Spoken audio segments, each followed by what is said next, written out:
booties for black girl nerds.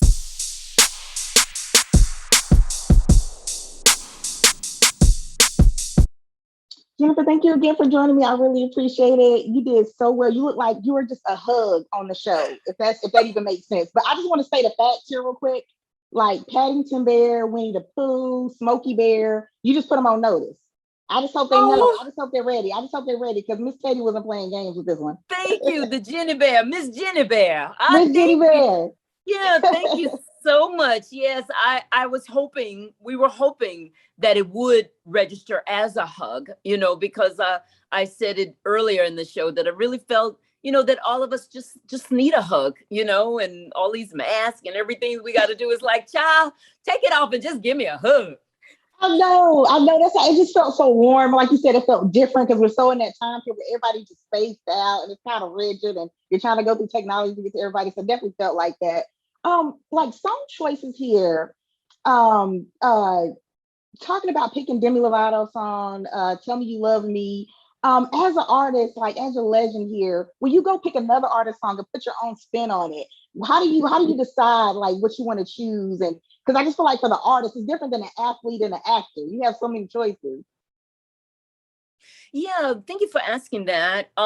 For me, because I have such a big voice, and it's very difficult for me to pick a song so that I won't go too far in terms of being accused of over singing the song, Yeah. So it's kind of like that kind of choice I have to think about because it'll be like, okay, Jennifer Holliday is like over singing, every song. So a lot of times, first, I like to listen to the melody line to make sure to start the song. At least I can stay to establish the melody that's familiar to everyone. And then I kind of Jenniferize it and put my thing on it, and not to take any away from any original artist because I love what they do. Like I remade Angela Bofield's "I'm on Your Side." Now, Mhm. Angela Bofield did an amazing job herself. She wrote the song. And so I basically kept it the same way. And then I just figured out where could I take my own license to be myself. Yeah, it's amazing too. Just marveling at just musicians in general, and somebody like yourself, it just feels different. Like you love the originals, but it just I was like, how did she know I wanted somebody to tell me they love me today? Like I was just like, I couldn't get over it. Like it was amazing, and you were dressed as a teddy bear. I was like, oh my gosh, it was just so amazing. Thank you. But I was thinking about that because even with the Taylor Dane song, it was "Tell It to My Heart," and Yeah, then that with one too was amazing. The Demi Yeah. Lovato song "Tell Me You Love Mhm. Me," and I could have said, "Well, I don't want to tell me," but I did feel because we have been so much through the pandemic in terms of isolation, and that even though we're coming out of the pandemic, there's still this epidemic of loneliness. Mhm. So in my thought, how do we get people back to love? They're going to be scared. It's going to be like, okay, so now, we need to know on your first date, do you have your mask? Do you have your vaccination card? Do Mhm. you have your, you know what I'm saying? Have you tested? You know what I'm saying? So now, the thing is you want to test negative with a positive attitude. There So you go. Yeah. right. So how do we get back to love though? Mhm. And that sense of that if you didn't have anyone going into the pandemic, you're probably definitely not going to have one coming out, or you started it. And then how do you finish? So yes, I do feel that I wanted people to know to say to someone, okay, tell me you love me. Tell it to my heart. Let's communication became very important during the pandemic. Tell Mhm. me, how I'm missing you. I'm missing touch. Yeah. So I need to hear words now. And Mercy was another one. It was just like people don't believe how you would get pulled in by these characters because you're thinking, oh my God, this character is on. You're supposed to be cuddly in your own stage singing this, but you get so pulled into it. Like I Thank was going back you. looking at comments. People are like going back the YouTube clips of it, like looking at it. It was so funny because it's a teddy bear, but it's cute too all at the same time. But speaking of cute though, like we were at home, like, oh, we want to give like Miss Teddy a hug and everything. Were you like, come on now, I need an extra fan in the back or something? Like, how was it actually wearing it? Well, no, I fortunately the way they built the costume because it was so heavy and Mhm. quite cumbersome. They also built me a cooling jacket. So I Nice. had plenty of ice packets all around me through the whole time, which by the time I had finished, of course, had melted. But uh, so I was quite cool under there. I didn't need a fan or anything like that. And I'm not claustrophobic or anything. The helmet itself was very light. The body of the suit with the legs was very heavy, though. Yeah, it was cool. They work on that kind of stuff because they have shown like some of the artists, having to get used to it, even though you guys are used to like all the lights and everything, having to go backstage real quick because it gets so high in there. So it's cool that they come up with like the cooling mechanisms and stuff to kind of keep you guys cooler on stage. I know Yeah, that's they a lot of did. light. Yeah, they thought of everything and asked me how I felt each step of the way, made adjustments each step of the way. So I felt totally comfortable by the time we were on for the live show. Now, if people don't know, the way Masked Singer works is you really got to pay attention to these clues and you got to dive into when you guys give us little nuggets in the clue packs and everything. And one thing that I thought was cool was when you're talking about, because everybody knows that's that powerful signature voice, right? And you're doing more, you're more than just music, right? Like it's a whole, it's a whole brand, it's a whole dream, what's of a thing here, acting, everything. And you talked about like realizing when you got to that moment that maybe, what if people don't like me because I'm not singing this way anymore? Or what if I want to do something different? I thought that was really cool that you brought that out in the clue package to kind of share a little bit of yourself because you guys have to reveal so much sometimes. How was that for you? Like, how did that feel? Well, for me, one of the things I wanted to do was I did want to show some versatility, even though it's my voice's signature. I did want to dance. I did want to move. Yeah. And it was, like I said, it was challenging of how to get this heavy costume to move. So the costume maker designer kept working with the legs to make sure that, kept changing them up until it was time for showtime for me to be able to move them. So Yeah. that part allowed me to be somebody different. I wasn't Sasha Fierce, but I was somebody else. I mean, I wasn't really Jennifer Holliday. I was kind of like, okay, Yep. because they're never going to really see me dance again. I don't know if you saw Adele's concert. She said, okay, here on my one song. That's it. Mm-hmm. That's it.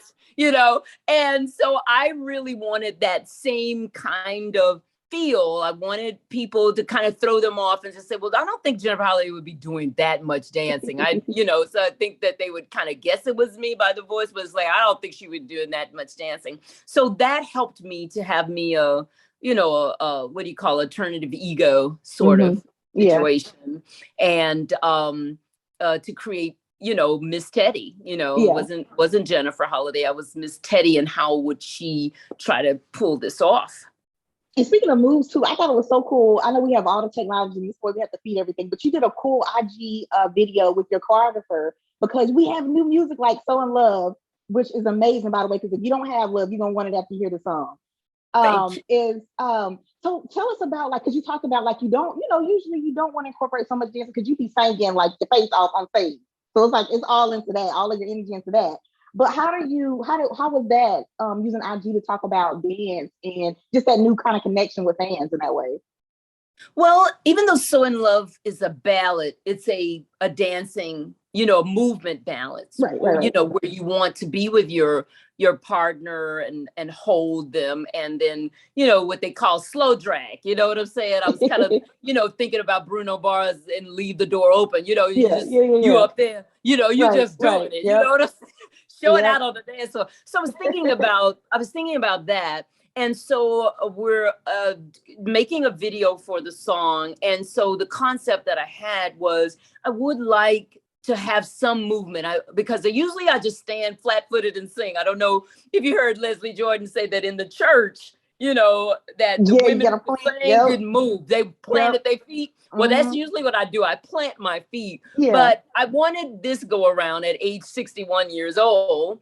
One thing the pandemic taught me all those times, I said, you know what, I'm going to try to have a little bit more gusto in my personal life, so that it copies my singing with the passionate. So that's what I wanted to do. So that's why my choreographer was teaching me something. So hopefully, we'll have the video in the next couple of weeks to premiere. And by the way, you don't look 61. You look amazing, by the way. Thank you. I just point out, too, this amazing background, got the Dream Girls in the background. I wanted to ask you, because we always talk about Dream Girls, I saw you got to be on Friday Night Vibes with Tiffany Haddish, Deion Cole to talk about it. With Loretta And Devine. Loretta Yeah, Devine. Yeah. how was that? Does it ever get? I don't know. I don't know if "old" is the right word, but I know it's just something that's just there because you were so amazing in it, and I know everybody's gonna always bring it up. Is it always just something new for you to always bring out and talk about your role, or? You know what? I'm actually glad to say that it doesn't get old.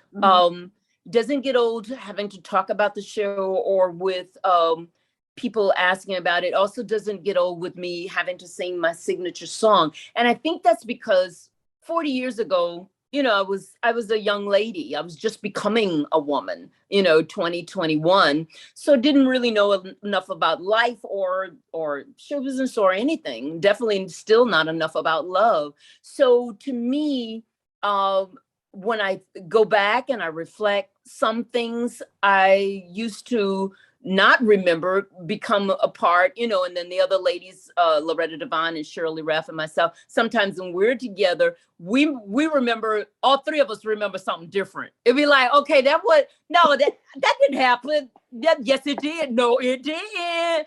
Yes, you did, Yeah. So it's amazing how, just time can also bring back some things to your remembrance that wasn't important back then. Yeah. Well, look, I love it. I hope you guys continue to talk about it for years to come. Hope they continue to bring you guys together because we just love to see it, no matter what's on the talk we're show, grateful. Whatever. And we're grateful to our public and our fans for keeping us working all of these years. Can you believe this? That all three of us are not only, older, but we are thriving and we are better and we're still quite relevant. So we're grateful to our fans for that, who keep us continually going, and that was one of the reasons why I wanted to do Masked Singers, because my fans, they love the show and they're always, tweeting and doing things and say, is that Jennifer Holliday? Is that, so finally I'm Jennifer Holliday, on the Masked Singer, Yeah, it's so cool to see. Like, that's the thing about the show too. Like you said, it brings together so many different generations that don't know. Because you three names are coming up in the Black community. We talking about a household. We talking about my aunties, my mom, our parents get together. It's coming up. Like, we know who you guys are, but it's so cool to have this other world. If you don't know, if you're the newer generation, are exposed to it, they know Miss Jennifer Holliday now. Yes, they know Miss Jennifer Holliday, and when they approach me, they go, "My grandmother loved you." Okay, well, thank you. I think they love Miss Teddy now too, so they get a different generation. Like, my grandmother loved you. Wait till I tell my grandma. Not my mother, even though I know that their mother knows me too. They go straight to the other generation. My grandma, straight to the grandma. We don't go far back too much. Sometimes we do too much and we go far back. We go way too far back. Y'all don't have to do it. You don't have to do it. It's all right. It's all good. Like you said, I am generational and I'm grateful for it, that all of these generations. We're very grateful. Yeah. That you keep going and you keep doing something different and keep it moving. I love that Black Don't Crack because I just love this whole setup. This is dope. But I gotta ask you though, before as we kind of wrap here and everything, what for you? Because like I said, it's like tons of albums, songs, legend known. What does this bring for you? Like, get on a show like this. What does it do for you? Like, what do you take away from it? Well, I took away my own personal kind of new need. Like I said, I'm 61 years old and I came out of this pandemic saying I'm going to go for life more. And I would not have allowed myself 5 years ago to be vulnerable. Number one, to be judged, like to lose. It's like, did they say I lost? Did they call Miss Teddy name? Oh, hell no. Oh, hell no. Did they call Miss Teddy name? Oh, wait a minute. Let me regroup. Okay. You know what I'm saying? But you know what I'm saying? Because it's like, just one of those things.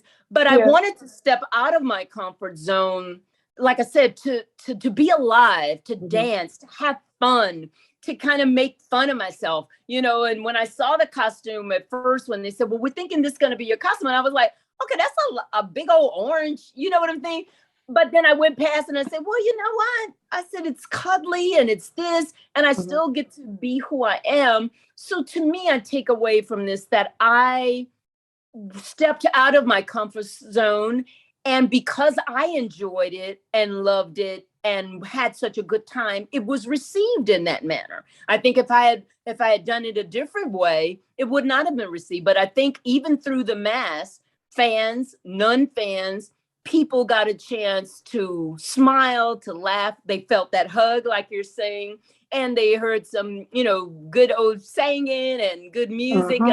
And so I was so happy. I think that it was, definitely worth me taking whatever risk it might have been. I don't know. It could have been bad because no Twitter, child. They could have went off on me, but Twitter we ready, but they love it. Yeah, but everyone was very kind and very supportive and fell in love, with Miss Teddy, and I was just so happy. Look, Team Baddie was all the way out, y'all. Like, it wasn't a chance for Team Baddie. But I was mad there wasn't a Team Cody in the final. But, Team Good is about to try to take it home and see what it does. But, it was just fun to watch you. I'm just saying it was just fun to watch you. Thank you. And it's such a pleasure to talk to you. Thank you so much for the time. Thank you for having me. And I really appreciate it. And keep dreaming, everybody. It's never too late.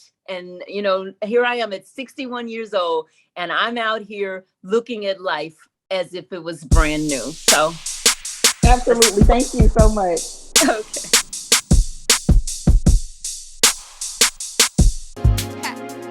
Better shake your booties for black girl nerves. Better shake your booties for black girl nerves.